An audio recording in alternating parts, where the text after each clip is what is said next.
peu soin, et qui met à gauche, va rattraper drag, qui se peut soin. C'est tu, voilà, perdra zo, hein.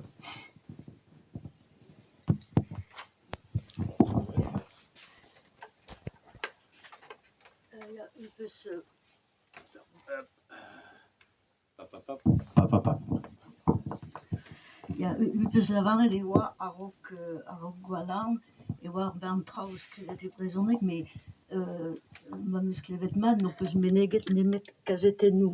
Neuze, tu vijet an imc'houlenn, petra vijegret al lennegez brezhoneg a vremañ, ma ne vije ket bet deus gwalarn.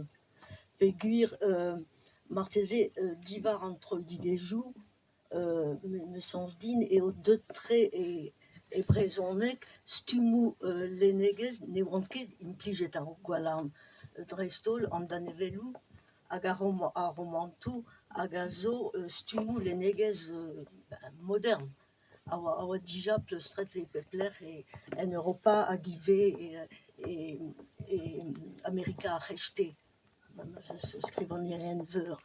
Neuze, daoustag e c'heller lavaret eo bet en deus kemeret ar brezhoneg, al lennegez brezhoneg, me l'ar fet tren ar vodernellez a drugarez da walarn. Marteze a drugarez d'an troidigejoù dreist-holl. Pe an troidigejoù pez gredoù e douare ar pez a veze gret e lechal. Ukroniez a lenner e gwalarn hag a oa un dra modern la valar e penaos en amzeron da lavaret eo a daouzat an istor e penaos en un doar real gel ar maro evit Breizh a zo roman diechun ga ben en banne ga roparzemont ga den an o pluen. Ya modernellez a zo diez a valar hag dar un tu e oa dad eo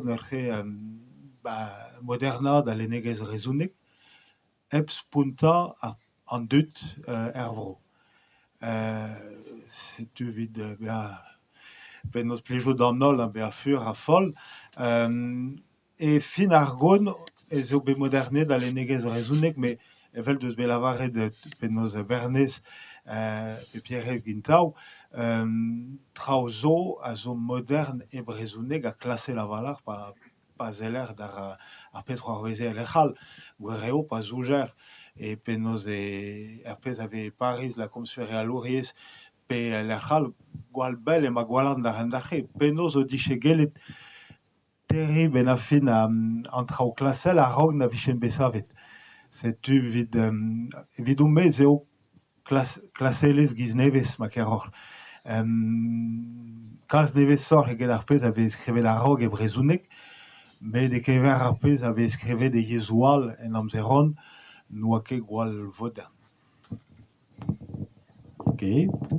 Goulennoal, ya.